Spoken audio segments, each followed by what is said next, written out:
Hello everyone, and welcome back to Transcendent Philosophy. This is Seth here, and today we're going to have a fun little episode. We'll be going into the philosophic journey of Naruto Uzumaki. If you don't know, Naruto is one of the most famous characters in Japanese anime. His story is based on kind of a magical, mythological ninja universe, where there are a bunch of warring nations that use ninja magic to fight each other.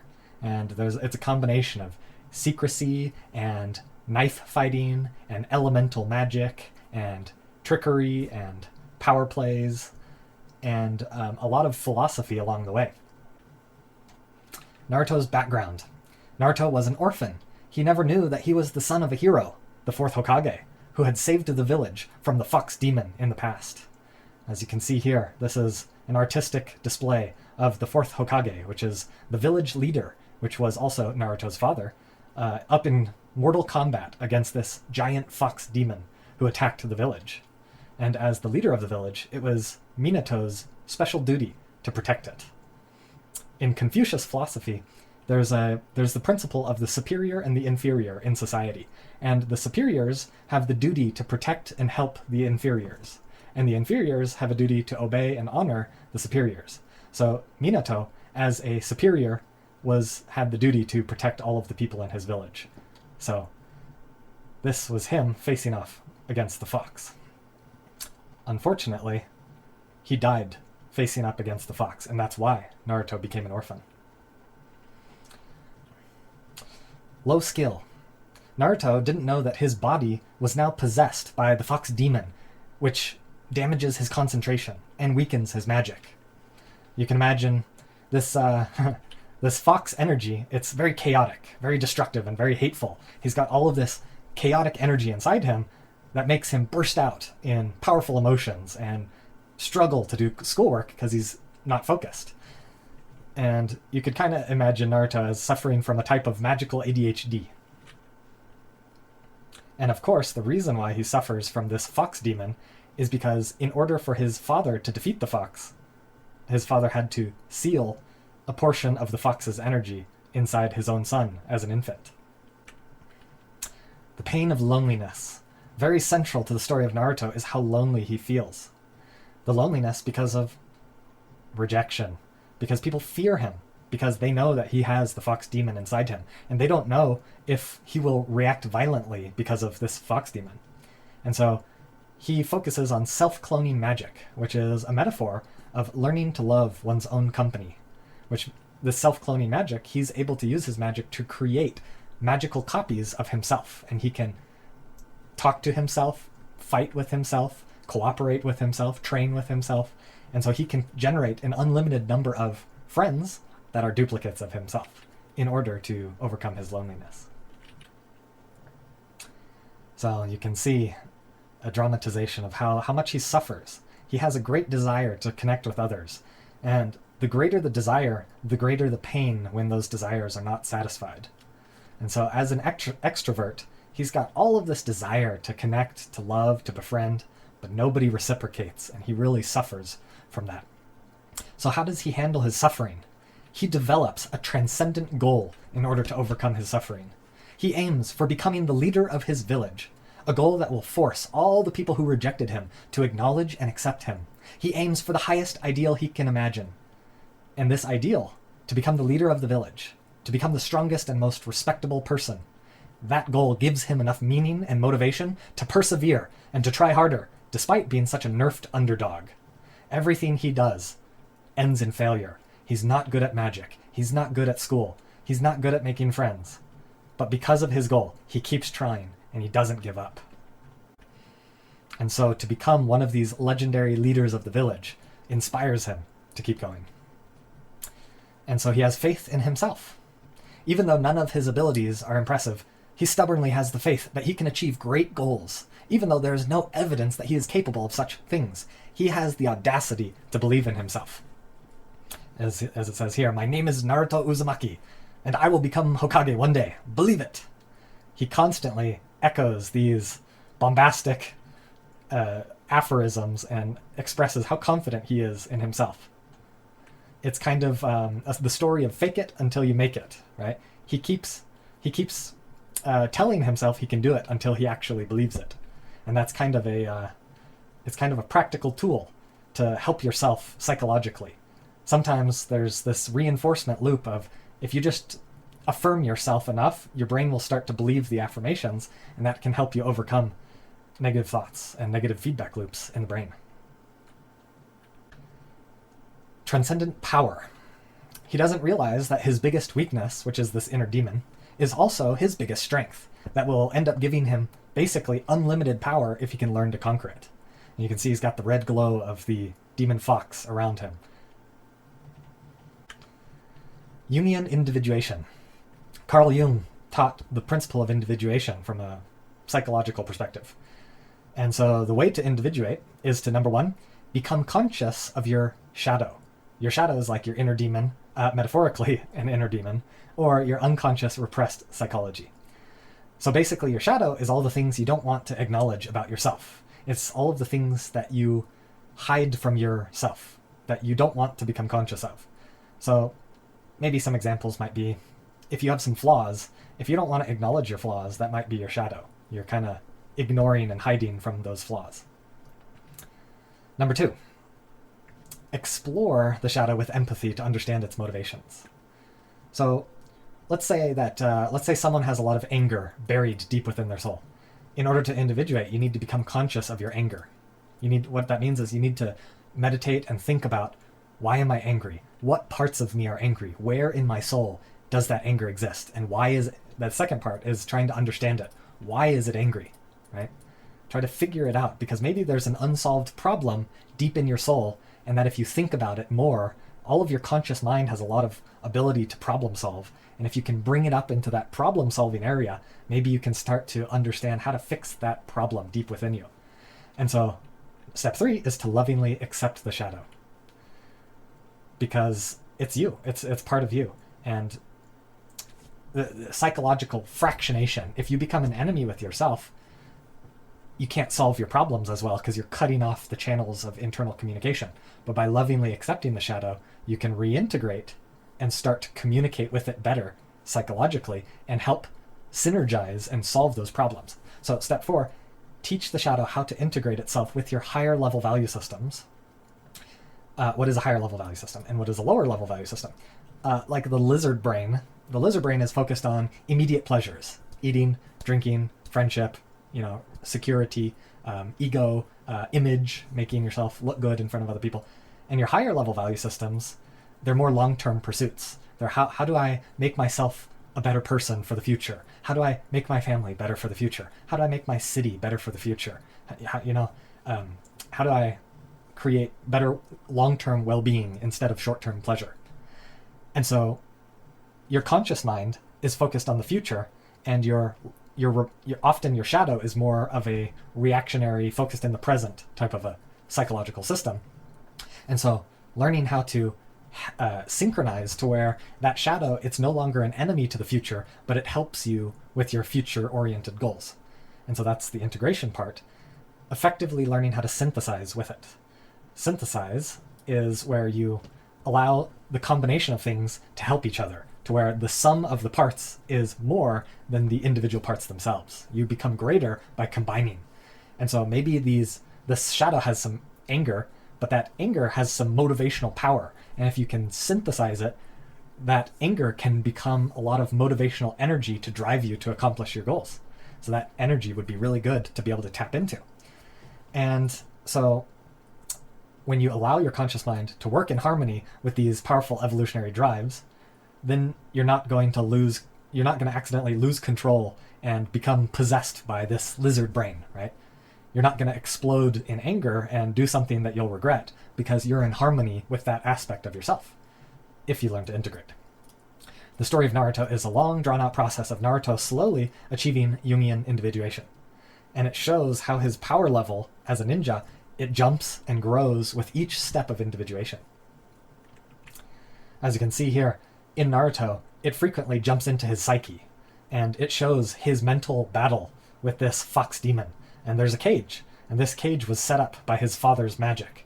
And this cage blocks the fox demon from totally controlling Naruto. But Naruto can sometimes suck out and absorb some of this fox energy. And they often have conversations with each other, and they struggle with each other. And the fox, it has its own goals, and Naruto has his own goals, and they're not integrated, and they struggle against each other. And Naruto has to slowly learn to figure out how to conquer this inner beast. Empathy. Naruto understands how he himself could have gone to the dark side if he wasn't lucky enough to have that one person in his life show him love and care. And he learns to empathize with every villain that he comes across. Each battle with a villain, it's half combat and half trying to understand the villain. Because he knows that he was changed by experiencing love and care from society and people around him. And he really values that love and care, and he values the light, being able to make the world a better place. And he really hopes that he can help each villain come to the light, because he understands the pain. He understands that psyche that wants to go to the dark side. But he values the light so much, and he values humanity so much, that he can't bear to watch the villains stuck in their suffering, because he views the dark side as a symptom of their suffering. And so he wants to figure out how to heal these villains so they don't have to suffer anymore, so they don't have to remain on the dark side anymore. And this is a dialogue between Naruto and one of the villains who's very similar to him, whose name was Gaara. And Gaara was very touched by this moment, seeing Naruto cry on his behalf. After fighting with blood, sweat, and tears, Naruto, he should have been, resentful and angry, and he should have been full of hatred towards Gaara, because Gaara was a cruel, psychopathic killer that just wanted to kill him and his friends. And for Gaara to put out so much hatred, and to put out so much negativity, and to put out so much evil towards Naruto, and for Naruto to respond with love, care, empathy, and desire to alleviate his pain, Gaara was permanently touched and permanently transformed, because Naruto became that first person in his life to show him the love that he needed, and to show him a better way than the dark side. Salvation. Because Naruto feels like he was saved from the dark side, he hopes to save other villains from the dark side. He has a stubborn faith that everyone is savable. His most dear friend eventually goes to the dark side. Over 600 episodes, Naruto refuses to give up on saving his friend, and he finally succeeds in the end. Revenge. Naruto encounters a series of people with revenge-oriented ideologies. He originally sympathizes with them, but his instincts tell him that revenge is wrong.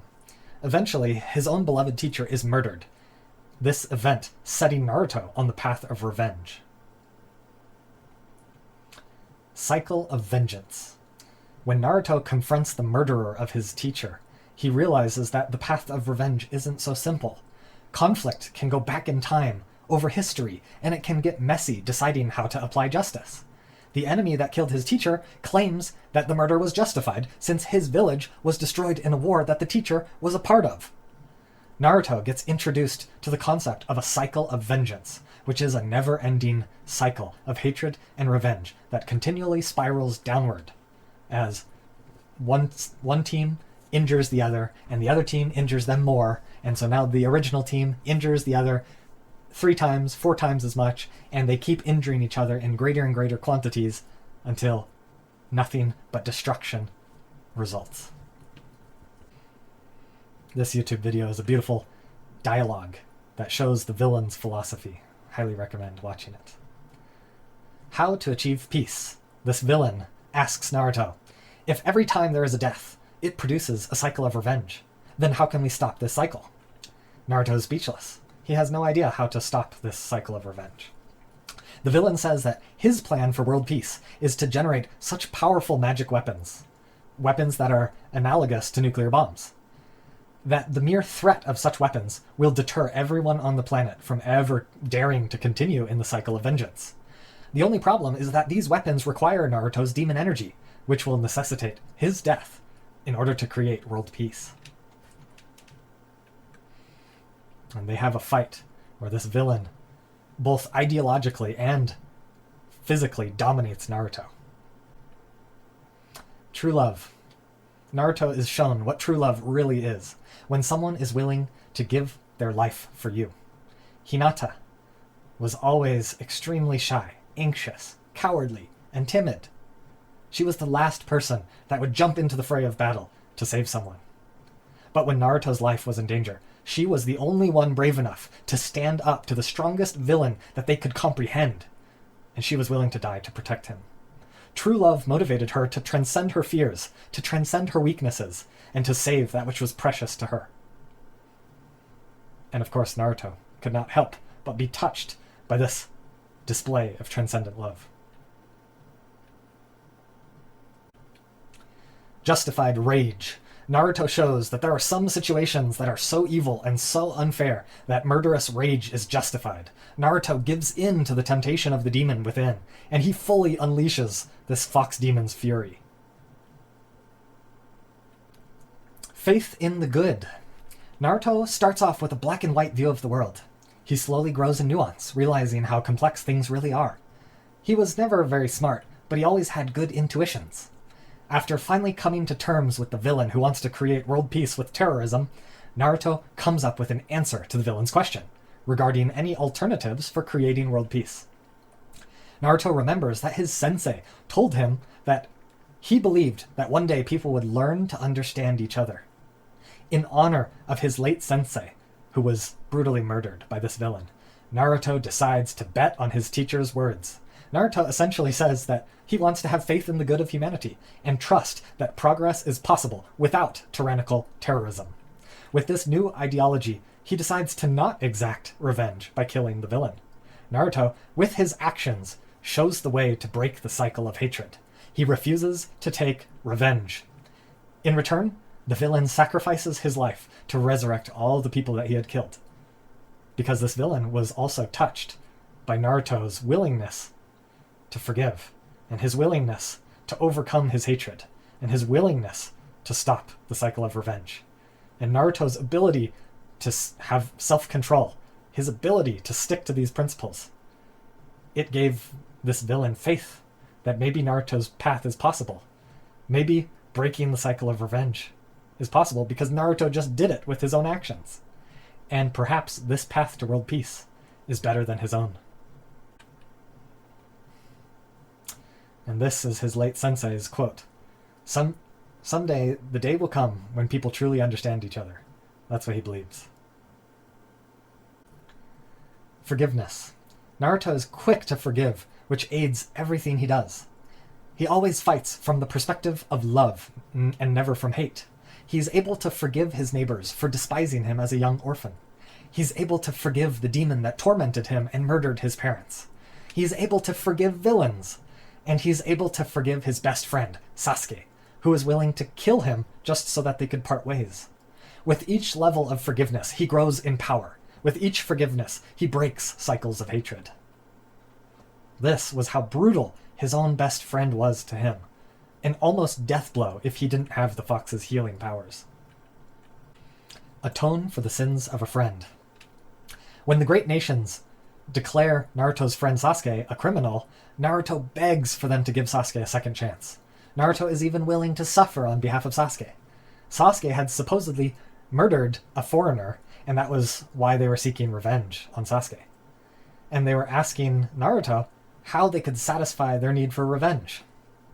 Naruto, now cognizant of the need to end cycles of revenge, decided that he would be willing to take the beating on Sasuke's behalf if that would make them feel better, if that would somewhat appease their need for revenge. As you can see here, over and over and over, he takes brutal blows to the face that reduce his face to a bloody pulp. And he does all of this as an innocent person, but he just wants to alleviate their suffering because he knows how they feel. He knows the pain that they have, and that only revenge can alleviate the pain they have. Humility. Naruto realizes that power alone isn't going to end cycles of hatred. He looks for the leader of the nation who was harmed by Sasuke's sins. He bows himself to the earth and begs the leader to give Sasuke another chance. But the Raikage isn't interested in forgiveness. Naruto realizes that getting everyone on board with ending the cycle of hatred isn't going to be easy. World peace. After Naruto discovers his inner wisdom in trusting in the good, he begins to apply this to other situations. He exercises faith in the goodness within the hearts of villains. He exercises faith in the goodness within the hearts of rival nations. His faith in the good not only converts villains into friends, but he is also able to unite 5 formerly antagonistic nations into an alliance against a greater evil. Friendship. The story of Naruto is largely a story about how love is a superpower that can convert any person into a friend. Over and over, Naruto uses this secret superpower of friendship to win people to his side. From the beginning of their ninja race, the original father of magic, he was named the Sage of Six Paths, and he desired that their ninjutsu magic would only be used to connect people together in bonds of friendship and love. And this is analogous to an evolutionary game theoretic strategy of cooperation. But this Sage of the Six Paths who fathered an entire race of magical ninja, he had 2 sons. And of the 2 sons of this sage, one of them followed the path of using magic for cooperation, but the other weaponized magic for violence, which is analogous to an evolutionary game theoretic strategy of competition. And so, through the process of reincarnation, Naruto, he is a reincarnation of the spirit of the son of cooperation. And he slowly learns how to use his energy to connect with others. And he even learns how to share his own power. He shares his own energy, and he can even share the fox demon energy. That's how powerful his bonds of friendship and love are able to be.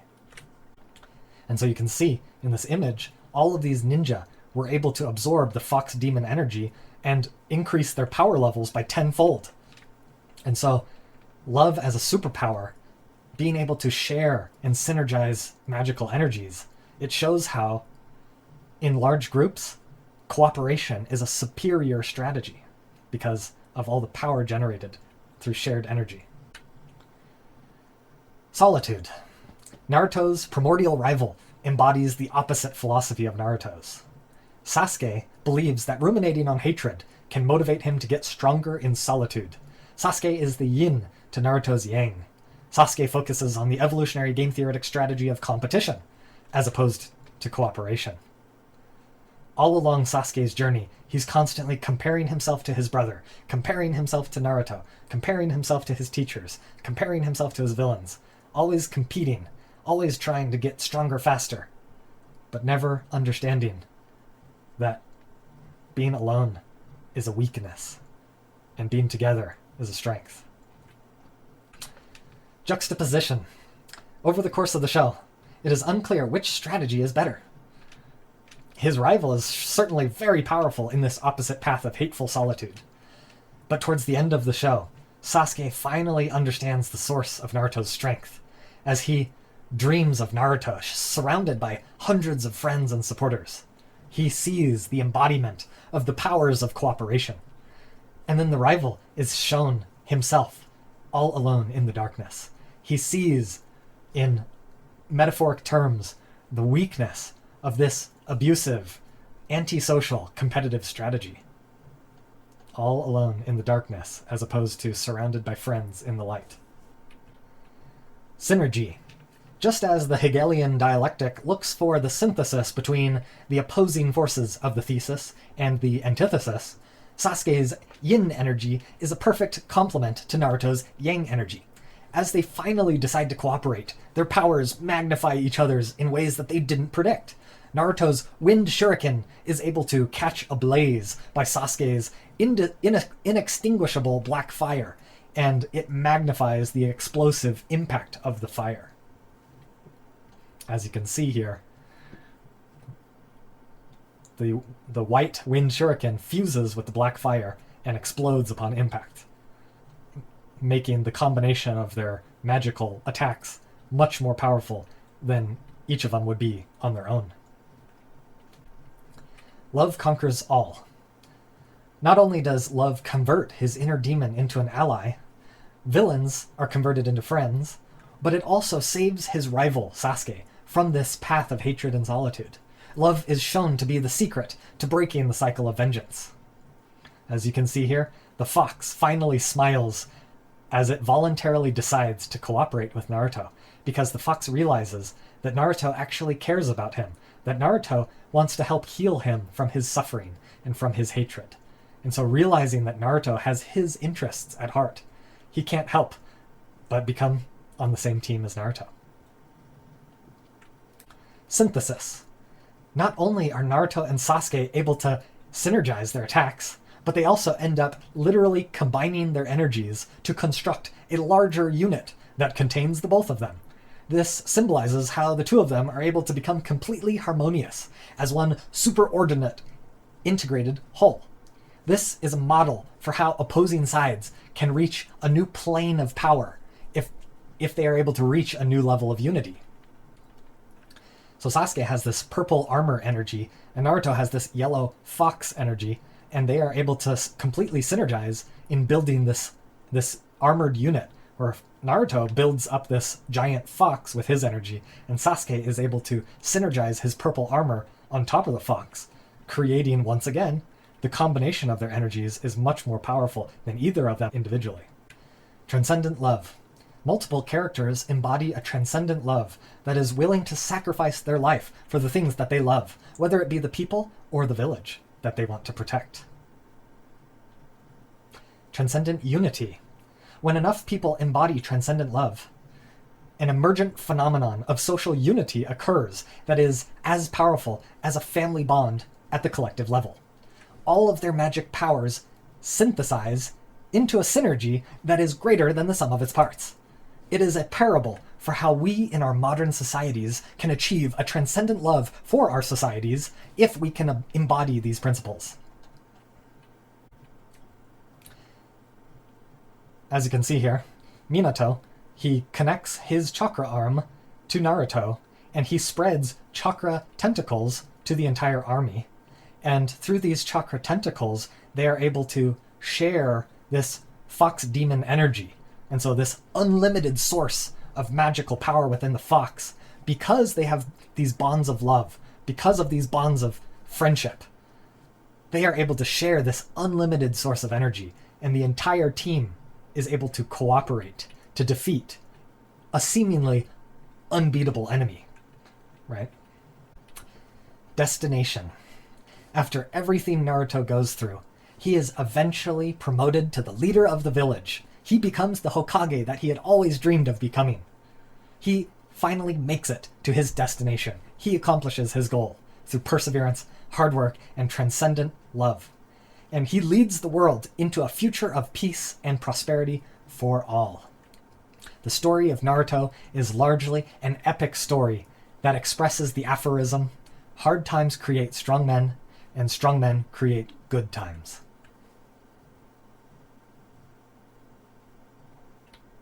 Next Generation. The sequel to Naruto's story is the story of his son Boruto. And the Boruto series is largely a story of the aphorism, good times create weak men, and weak men create hard times. If you want more information, a more in-depth review of the 720 episodes of Naruto, this is a great YouTube video to check out, highly recommend it. And in future YouTube videos, I plan on doing an in-depth review of Naruto from the perspective of integral theory, otherwise known as spiral dynamics. Integral theory is a marvelous framework for understanding how humans evolve in their philosophic thinking and how cultures and populations evolve in their philosophic thinking.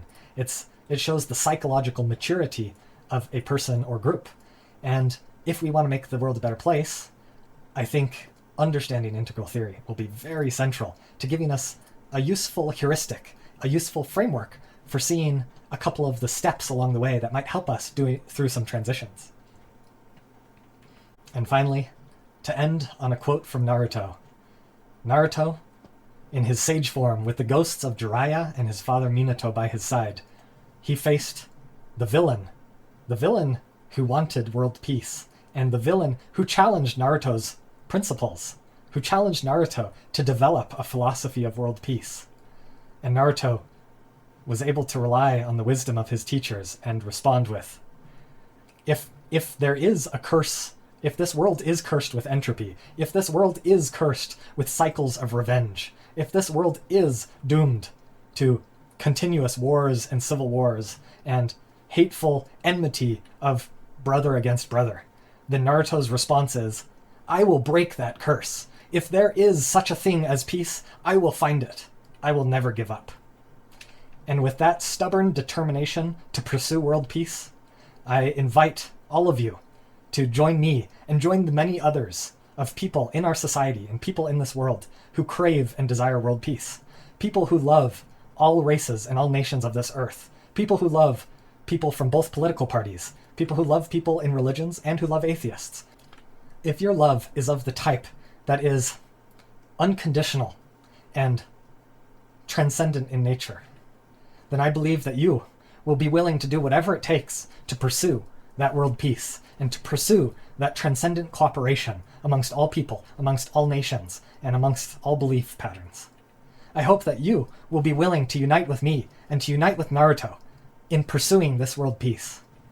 It's going to be hard. There are so many problems that need to be solved, and there are so many philosophic differences that we need to dig down to the root of in order to get past. But I think that if we can embody the determination of Naruto, if we can resolve to never give up, and to never give up on peace, if we can be stubborn enough to pursue it, even when it seems impossible, I think that we can accomplish it. Just like Naruto achieved the impossible, I think we can achieve the impossible, because the story of humanity is constantly achieving the impossible. Over and over again, humanity has innovated its way into achieving the impossible, and I think we can do it again. So please, join the effort. Try your hand at pushing the world a little bit more towards world peace.